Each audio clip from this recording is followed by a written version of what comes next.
Okay तो hello students. तो आज की इस वीडियो में हम एक क्वांटम मैकेनिक्स के बहुत ही इंपॉर्टेंट फिनोमिना की बात करेंगे। एक ऐसा फिनोमिना जो क्वांटम मैकेनिक्स का बेस है। आपसे इस तरह से देखिए that the development of quantum mechanics is completely based on this. पूरी की पूरी क्वांटम मैकेनिक्स जो डेवलप की गई है इस फिनोमिना को सेंटर में रख के डेवलप की गई है। अब ये क्या फिनोमिना है, ऐसा इसमें क्या है कि पूरी की पूरी क्वांटम फिजिक्स इस पर बेस्ड है। So this phenomena is actually Heisenberg uncertainty principle and this is very very important phenomena. Now ये फिनोमिना है क्या, इसको समझने के लिए पहले हम एग्जांपल देखते हैं। So once we know the example then you will understand this phenomena. So let's take two examples. हम यहां दो तरीके के एग्जांपल लेंगे। First case, Earth is revolving around the sun. This is the first case. And the second case, electron is revolving around the nucleus. Case 1 and case 2. Now you see, in both of the cases, can I say कि दोनों ही case में same kind of rotation है, almost same kind of rotation. ठीक है? Earth is revolving around the sun and electron is revolving around the nucleus. Right? क्या difference है दोनों में? Slight सा difference है. In this case, Earth is revolving around the sun. In this case, it is a macroscopic case. Macroscopic means it's a large system. You can see this system by your naked eyes. This is a microscopic system. System at the atomic or molecular level. आप इसे directly नहीं देख सकते हैं, right? अब देखिए, see this system. If I ask you one question, कि क्या आप अर्थ की पोजीशन पता कर सकते हैं किसी भी टाइम पे? When earth is revolving around the sun, किसी भी टाइम पे अर्थ की पोजीशन बता सकते हैं? So the answer is very simple, yes we can do this thing. देखिए, आपको एग्जैक्टली पता है हमें कि अर्थ की पोजीशंस क्या होती हैं। प्रेजेंट पोजीशन क्या है अर्थ की, 2 आवर्स के बाद क्या होगी, after 2 weeks, after 2 days, after 2 years. आप पहले से ही प्री डिफाइंड कर सकते हैं, उसकी पोजीशन को पहले से ही बता सकते हैं। यस और नो? बिकॉज आप देखिए उसी के बेसिस पर दिन और रात सारे डिफाइन होते हैं। ये सब कैसे हो रहा है? Because we already know the exact position और exact rotation of earth. This is pre decided, we know all this things. So can I say that I can define the futuristic motion of earth, right? यानी अगर आपको अर्थ की present position पता है तो आप future के बारे में बता सकते हैं, पास्ट की पोजीशन भी बता सकते हैं कि 2010 में इतने बज के इतने मिनट पे इसका रोटेशन इस तरह से था, इसकी पोजीशन ये थी, राइट? आप इसे दूसरे तरीके से भी समझ सकते हैं। For example, let's take the example of rocket. जब भी कोई सैटेलाइट लॉन्च किया जाता है, लेट्स सपोज सैटेलाइट को मार्स पे भेजना है, तो क्या करते हैं? उसका जो पोजीशन है, उसकी जो पाथ है, दैट इज प्री डिसाइडेड। आप देखिए एग्जैक्टली हाईली प्रिसाइजली डिफाइन होता है कि कितने टाइम पे कितने बजे ये अर्थ के ऑर्बिट में पहुंचेगा, राइट? किस टाइम पे वहां से एस्केप करेगा, किस टाइम पे मार्स पे पहुंचेगा। So that path, that route is already decided. कैसे करते हैं ये सब? Because these are the classical systems. और क्लासिकल सिस्टम्स में क्या होता है, किसी भी क्लासिकल ऑब्जेक्ट की पोजीशन और मोमेंटम आप एग्जैक्टली डिफाइन कर सकते हैं। And this position and momentum of any classical object is called the classical state of the system. Classical state, let's suppose position is p and momentum is q. So position and its conjugate momentum will give you the classical state. Simple है, position आपको पता है, momentum आपको पता है, आप क्या कर सकते हैं? You can use the Newtonian mechanics, you can find out the forces, और else you can use the Lagrangian, you can easily find out the Lagrangian. मैं डिटेल में नहीं जा रहा हूं, but you can do this thing, you can write down the Lagrangian, you can write down the equation of motion, and from that equation of motion आप बता सकते हैं कि किस तरह से पाथ होगा। जैसे बहुत सिंपल एग्जाम्पल आपने किया होगा, 9th-10th में हम करते थे। आप एक स्टोन लीजिए और फेंक दीजिए। When we throw the stone, आप देखिए अगर आपको इनिशियल कंडीशंस पता है, what force I am applying, what is the angle by which I am throwing this stone। तो आप इजीली उसका पाथ बताते थे हम कि इस पैराबोलिक पाथ होगा और इतनी डिस्टेंस पे जाके ये गिरेगा, यानी उस फ्यूचर में क्या होगा इनिशियल कंडीशंस के बेसिस पे हम उसको डिफाइन कर सकते हैं। Same thing in the case of earth you can do, you can exactly define the position of earth around the sun। now the question is, if I ask you, क्या same चीज आप electron के case में कर सकते हैं? क्या आप ये डिफाइन कर सकते हैं एग्जैक्टली कि इलेक्ट्रॉन की लोकेशन किस टाइम पे क्या होगी around the nucleus? so the answer is no। why? Same kind of rotation दोनों केस में, बट अर्थ की पोजीशन आप बता सकते हैं, इलेक्ट्रॉन की नहीं बता पा रहे हैं। why? This is the question. ऐसा क्यों है? And this is the nothing but the Heisenberg uncertainty principle. आप देखिए क्या है ये प्रिंसिपल, पहले इस प्रिंसिपल को समझिए, then we'll understand कि ऐसा होता क्यों है। So what is this Heisenberg uncertainty principle? Very simple principle that for any microscopic particles or microscopic systems, or I can say the quantum mechanical systems, we cannot measure the position and its conjugate momentum simultaneously with 100% accuracy। Getting my point? For any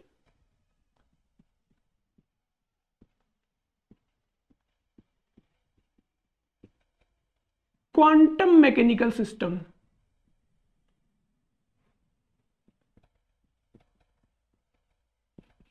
what you understand by the quantum mechanical system?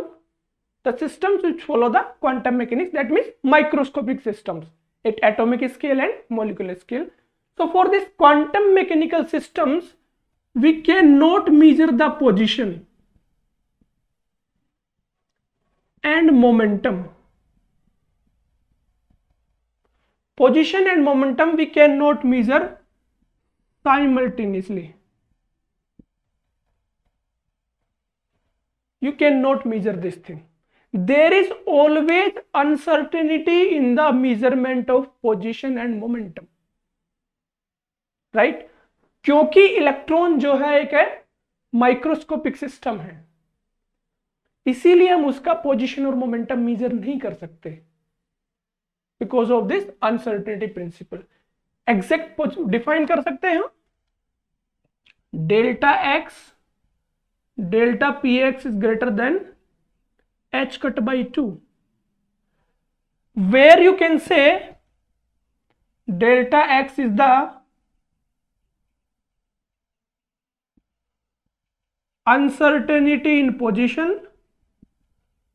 uncertainty in the measurement of position, and delta px is uncertainty in the momentum,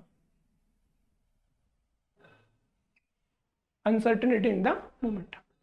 अब question ये आता है कि ऐसा क्यों हो रहा है, रीजन क्या है इसके पीछे, कि अर्थ क्या हम कर पा रहे हैं इसका नहीं कर पा रहे हैं, and this is applicable only for the microscopic systems। ऐसा क्यों? तो इसके लिए बड़ा सिंपल सा है, this is happening because of the wave nature of objects। why this is happening? because of wave nature। अब ये क्या भला है, ऐसा क्यों होता है? वेरी सिंपल, देखिए आपने ये पढ़ा होगा,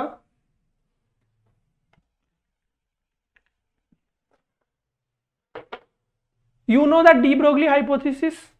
what is this de Broglie hypothesis?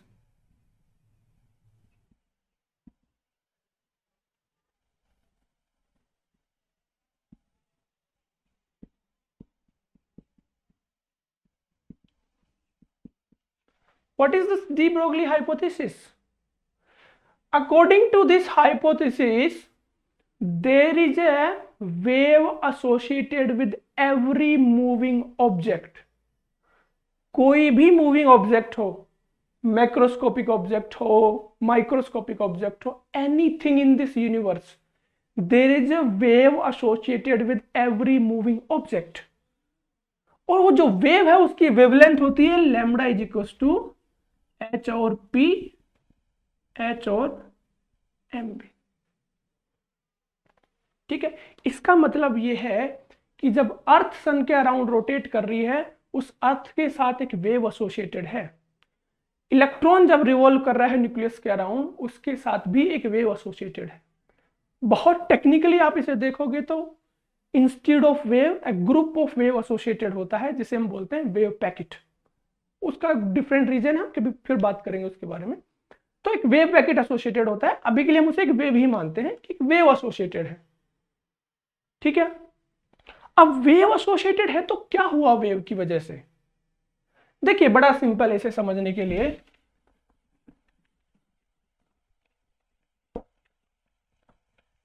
Let's understand this thing कि वेव के होने की वजह से क्या हुआ। क्लियर है यहां पे पॉइंट? अभी तक हमने कहा है कि एक वेव एसोसिएटेड है एवरी मूविंग पार्टिकल, अर्थ के साथ भी है, इलेक्ट्रॉन के साथ भी है। ठीक है, अब देखिए कि जब वेव एसोसिएटेड होती है तो क्या होता है। अब सिंपल वेव के बारे में समझिए पहले। लेट सपोज आपने ये एक आपके पास में रोप है, and let suppose length of rope is L.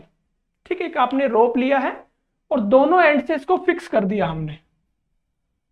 Let's fix this rope at both the ends. जैसे ही आपने फिक्स कर दिया, एंड सपोज कि हम इसमें ऑसिलेशन प्रोवाइड करते हैं, आप इसे सेंटर से पकड़िए, खींचिए और छोड़ दीजिए, तो क्या होगा rope? It starts oscillating. Different different oscillation हो सकते हैं, हमने एक ऑसिलेशन कंसिडर कर लिया है। लेट सपोज ये कोई एक ऑसिलेशन है, right? This is the wave. आप रोप में देखिए, आप you can easily see that wave. Now if I ask you one thing, क्या आप बता सकते हैं इस वेव की एग्जैक्ट पोजीशन क्या होगी? Think about it. If I ask you one thing, what is the exact position of this wave? This is 0, this is L. क्या ये wave x is equal to L by 2 पे है? क्या ये wave x is equal to 3l by 2 पे है? क्या ये wave x is equal to l by 4 पे है? कहां है ये वेव? क्या इस वेव की एग्जैक्ट पोजीशन बता सकते हैं? No, you can not localize a wave. आप नहीं कह सकते कि सिर्फ इसी पॉइंट पे वेव है, या इस पॉइंट पे है, या इस पॉइंट पे है। This wave is everywhere from 0 to L। 0 to L में सब जगह पे ये वेव है। It means you can not define the exact position of wave. Yes और नो? एग्जैक्ट पोजिशन नहीं बता सकते। एक चीज आप बता सकते हैं कि इस रेंज में है ये वेव। रेंज कम हो सकती है, रेंज ज्यादा हो सकती है, बट आप एग्जैक्ट नहीं कह सकते कि ये wave x is equal to L by 2 पर ही होगा, right? So point is we can not exactly define the position of wave. और यही तो हम कह रहे हैं कि electron also has wave nature. Electron के साथ भी एक वेव एसोसिएटेड है, और जब इलेक्ट्रॉन के साथ वेव एसोसिएटेड है, when this electron is revolving around the nucleus, it is behaving like a wave. So when it is behaving like a wave, how you will define the exact location of that wave? आप नहीं बता सकते कि exact location क्या होगी इसकी। You don't no, yes और no? तो जब आप उसकी पोजीशन ही नहीं बता सकते, तो there is always uncertainty in the position of that electron. But आप ये भी कह सकते हो कि सर ये तो फिर डी ब्रोगली की हाइपोथेसिस के अकॉर्डिंग अर्थ के साथ भी तो एक वेव एसोसिएटेड है, तो फिर अर्थ की पोजीशन कैसे बता पा रहे हैं? दैट इज बिकॉज अर्थ के साथ जो वेव एसोसिएटेड है उसकी वेवलेंथ अर्थ के साइज के कंपैरिजन में बहुत कम है, very very less, almost negligible. आप यूज कर लीजिए lambda is equal to h upon m v. You can put the mass of Earth, you can put the velocity of earth, h is a Planck constant, so you will see this wavelength is very very small as compared to the size of earth. तो जब size wavelength से बहुत ज्यादा हो जाता है, in that case हम क्या कहेंगे कि उसके साथ वेव एसोसिएटेड नहीं है। Technically quantum mechanically there is a wave, but हम कह सकते हैं कि वो वेव नेग्लिजिबल है क्योंकि उसका साइज बहुत ज्यादा है। बट इलेक्ट्रॉन के केस में ऐसा नहीं है। आप इलेक्ट्रॉन का मास पुट करिए, इलेक्ट्रॉन की वेलोसिटी पुट करिए, आप देखोगे कि ये वेवलेंथ है अराउंड 10⁻6 मीटर के आसपास आएगी, 7 meter. And this is measurable wavelength. This wavelength is the comparable the size of electron, right. तो इसकी वेवलेंथ को आप इग्नोर नहीं कर सकते। Okay, so now we can know one thing, that we cannot measure the position of electron or any quantum mechanical object at the microscopic level because of the wave nature. Getting my point? और जब आप position exactly major ही नहीं कर सकते हो तो फिर momentum भी नहीं निकाल पाओगे। आप देखिए मोमेंटम पी तो नोट टेक्निकली अगर आप देखें तो normally p is equal to m v dx by dt. Now there is uncertainty in the measurement of this position. You don't know the exact position. तो जब exact position ही नहीं पता है तो exact momentum भी नहीं मिलेगा। There is always uncertainty in the measurement of momentum. Yes or no? Right? And this is the Heisenberg uncertainty principle, that we cannot measure the position and momentum simultaneously with 100% accuracy. Agree? आप इसे एक और तरीके से समझ सकते हैं।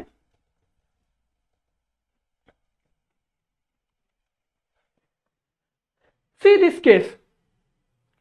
In this case, there is an uncertainty in the position. Can I say the measurement of position is nothing but this delta x is the uncertainty in the measurement of position? कि 0 to L को हमने delta x बोल दिया कि इस delta x में wave कहीं भी हो सकती है, right. But in this particular case I can define the wavelength. Wavelength क्या होगी? अब कोई भी ये पॉइंट लिख लो, this is the wavelength. Wavelength is exactly defined. देखिए वेवलेंथ आप डिफाइन कर पा रहे हो, and you know the wavelength h upon p. So p is nothing but h by lambda. So for this case, you see, you are getting the exact value of momentum. But जैसे ही आपने momentum की exact value निकाली, there is uncertainty in the wavelength. Sorry, uncertainty in the position. Position को आप major नहीं कर पाओगे। अब आप क्या करिए, लेट सपोज इस वेव को आप लोकलाइज करते हैं। Instead of this kind of wave आप कुछ इस तरह की वेव जनरेट करते हैं। Let's localise this wave like this. इस स्मॉल रीजन में आपने इसको लोकलाइज कर दिया। कैसे करेंगे? एक चीज ध्यान रखना, जब भी आपको लोकलाइज्ड वेव चाहिए होती है, जैसे वेव पैकेट की हम बात करते हैं, then you have to always take large number of waves. Single wave को आप लोकलाइज नहीं कर सकते। आप क्या करोगे, इसके लिए आपको बहुत सारी वेव्स चाहिए होंगी डिफरेंट डिफरेंट वेवलेंथ की, इस तरह से।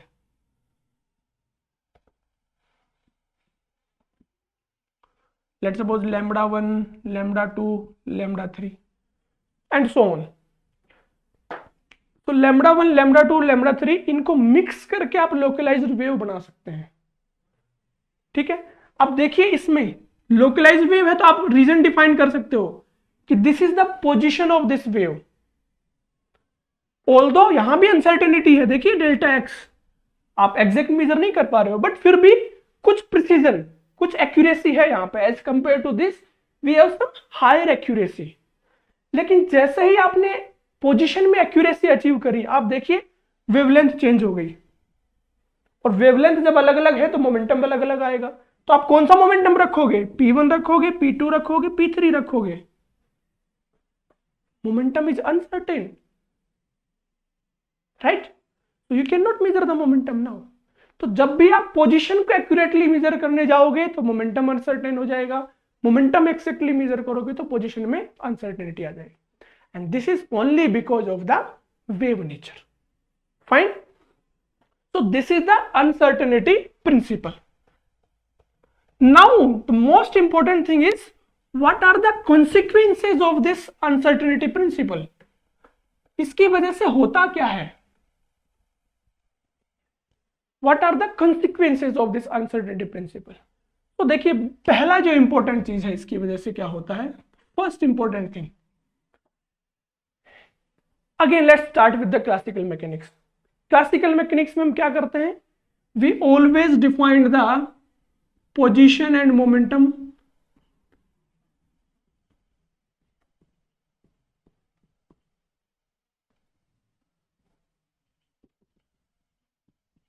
%100% एक्यूरेसी। अभी हमने एग्जांपल देखा अर्थ का, पोजीशन एंड मोमेंटम आप मेजर कर सकते हो, और इसी को ही हम बोलते हैं क्लासिकल स्टेट।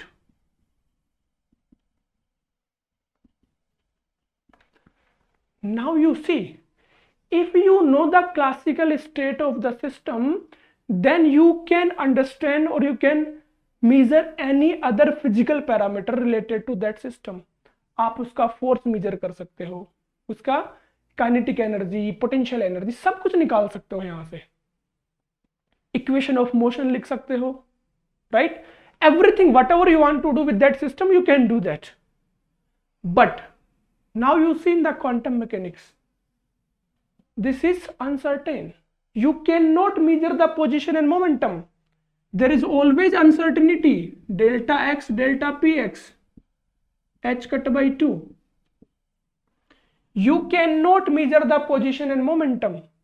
तो जब आप पोजीशन और मोमेंटम ही मेजर नहीं कर पा रहे हो, इसका मतलब क्लासिकल स्टेट भी आप डिफाइन नहीं कर सकते।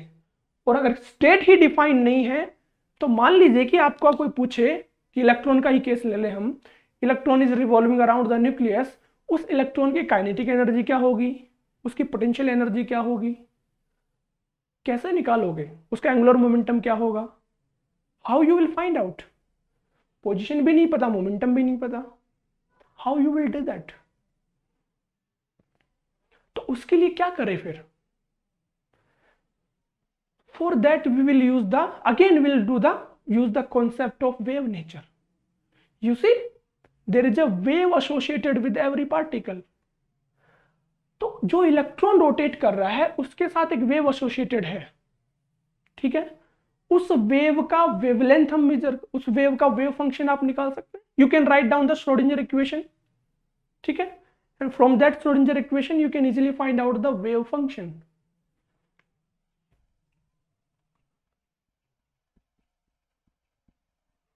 Wave function, you can measure that, you can find out the wave function, right? And from that wave function, जैसे मान लीजिए कोई भी wave function phi x है, इस wave function से आप टर्म निकाल सकते हो mod phi x square. This term is the probability density.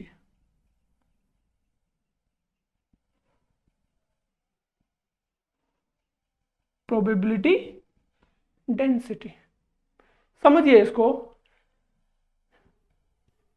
Again मैं रोप वाला एग्जांपल लेके समझाता हूं आपको। ये रोप है आपकी, and let's suppose this is the wave generated inside that rope. You don't know the exact position of this rope, of this wave. आपको उस वेव की एग्जैक्ट पोजीशन नहीं पता है, लेकिन हम एक काम कर सकते हैं यहां पे, क्या?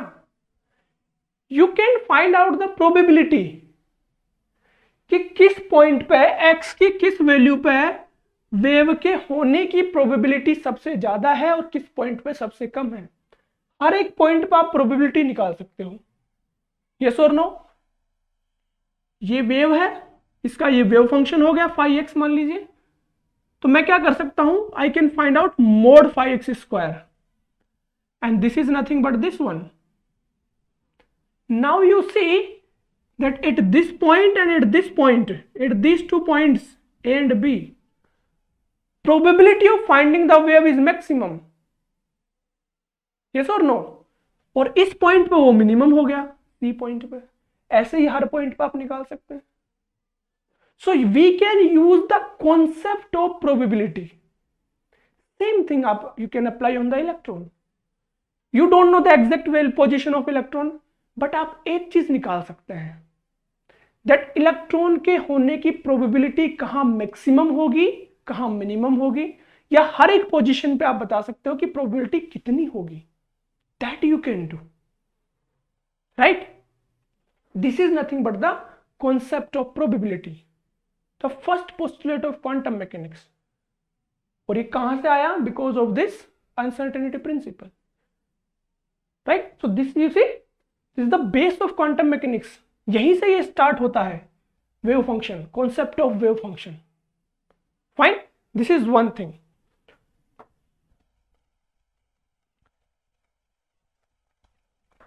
Second thing, this is also very important. You see, there is uncertainty in the momentum. You cannot measure the exact value of momentum, and momentum is directly related to energy. So if you are not able to measure the momentum exactly, अगर हम momentum ही exactly नहीं measure कर पा रहे हैं, तो मैं क्या कह सकता हूं कि there is always uncertainty in the measurement of energy also. भाई जब मोमेंटम ही नहीं निकाल पा रहे एग्जैक्टली, तो एनर्जी भी नहीं निकाल पाएंगे हम। तो there is always uncertainty in the measurement of energy, right. और उससे आप एक आंसर रिलेशन लिख सकते हो, मैं ड्राइव नहीं करूंगा यहां पे। This is delta E delta T H cut by 2 greater than h cut by 2। यानी किसी भी टाइम पे आप एनर्जी में एग्जैक्ट वैल्यू डिफाइन नहीं कर सकते। There is always uncertainty in the measurement of energy. Yes or no? अब आप देखिए एनर्जी जो है, सिंपली अगर आप देखिए जनरल फॉर्म में h nu. If there is uncertainty in energy, there will always uncertainty in the wavelength, sorry in this frequency, and frequency nu is c by lambda. If there is uncertainty in the frequency, then I can say there is uncertainty in the wavelength. What does it means? It means आप अगर कोई भी मान लीजिए electromagnetic wave है या light है, simple, क्योंकि ये एनर्जी की हम बात कर रहे हैं, तो लाइट की energy, this is for the photon. What does it means? Photon की एग्जैक्ट एनर्जी आप नहीं बता सकते, फोटोन की एग्जैक्ट वेवलेंथ नहीं बता सकते। It means we can not measure the exact wavelength of photon और वेवलेंथ ऑफ लाइट। तो क्या मैं ये कह सकता हूं that it is impossible to generate a monochromatic wave? Monochromatic wave का क्या मतलब होता है? एक ऐसी वेव जिसमें सिर्फ एक ही वेवलेंथ हो, राइट। तो मोनोक्रोमेटिक लाइट आप जनरेट नहीं कर सकते। जैसे आपने पढ़ा होगा बहुत सारे एक्सपेरिमेंट में, ऑप्टिक्स में आप जितने भी एक्सपेरिमेंट यूज करते हैं, राइट, सारे के सारे एक्सपेरिमेंट में we always take a monochromatic source. आपने पढ़ा है ना हमेशा, डिफ्रेक्शन आप देखिए, इंटरफेरेंस देखिए, double slit experiment, single slit, सब में we always take a monochromatic source. But क्या वो सोर्स हमेशा एग्जैक्टली मोनोक्रोमेटिक होता है? आंसर इज नो, क्योंकि it is next to impossible to generate the monochromatic light. हमेशा उसमें कुछ न कुछ एरर होगा, कुछ न कुछ चेंज होगा, lambda plus minus delta lambda. Fine, so there is always uncertainty in this one. There is one more thing,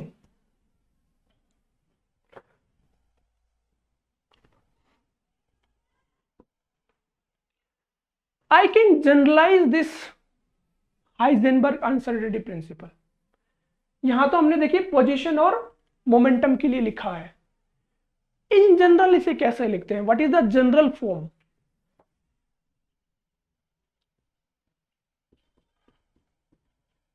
the general form is delta A delta be greater than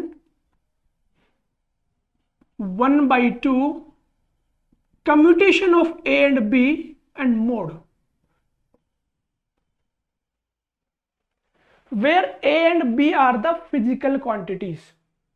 कुछ भी physical quantities हो सकती हैं, जैसे position के साथ momentum आ गया, position, momentum, energy and time, और भी बहुत सारी चीजें होती हैं, but this is a general form. अब आप इसे ध्यान से देखिए, this is greater than equals to mod commutation of A and B, commutation of A and B, commutation relation A B minus B A. So uncertainty principle is directly related to the commutation. Now let's apply this one for the position and momentum. A को मैं replace कर दूं position से और B को replace कर दूं momentum से. तो कैन आई से delta x delta p x 1/2 commutation of x and px,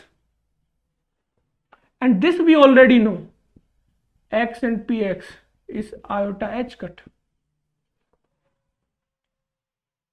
yes or no? और कम्यूटेशन में आपको एक चीज पता होगा अच्छे से,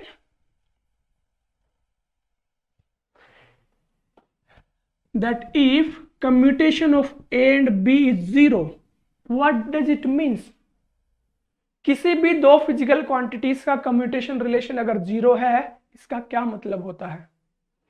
It means I can measure A and B simultaneously on the same eigenstate. अगर commutation of A and B 0 है, इसका मतलब यह है कि आप A और B को साइमल्टेनियसली सेम स्टेट पे मेजर कर सकते हो, राइट? बट यहां देखिए commutation of x and px क्या है? This is not equal to 0. This is not equals to 0. It means again I can say we cannot measure the position and momentum simultaneously. So this is the validation of this Heisenberg uncertainty principle. Okay? There is one more consequence.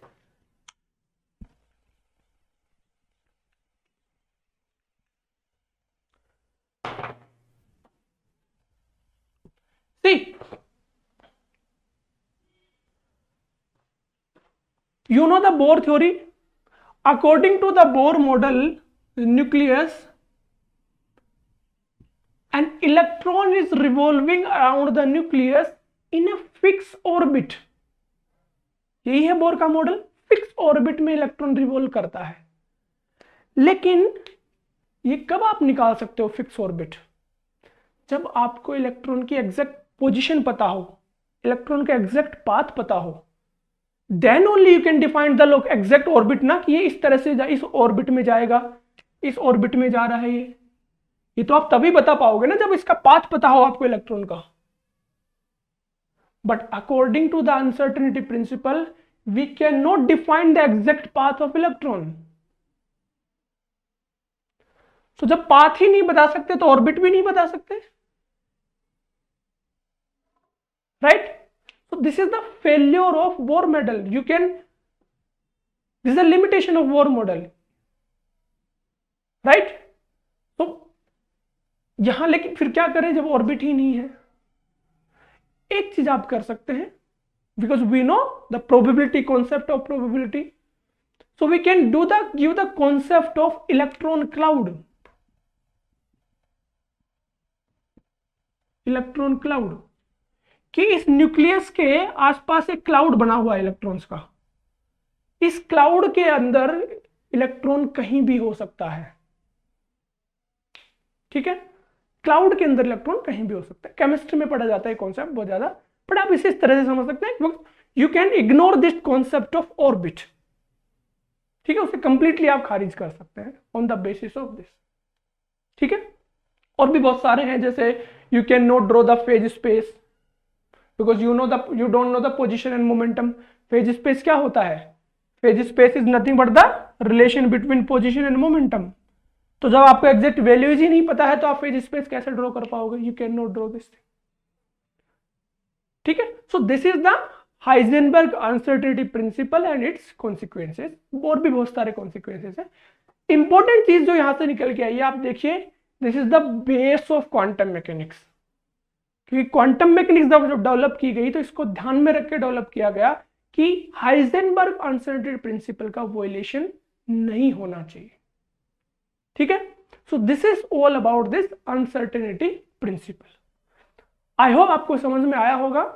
So if you like this discussion, just write down in the comment section. Also like, share and subscribe the video. Fine. See you in the next video. अगर आपको ये video पसंद आया हो तो like, comment, share and subscribe our channel.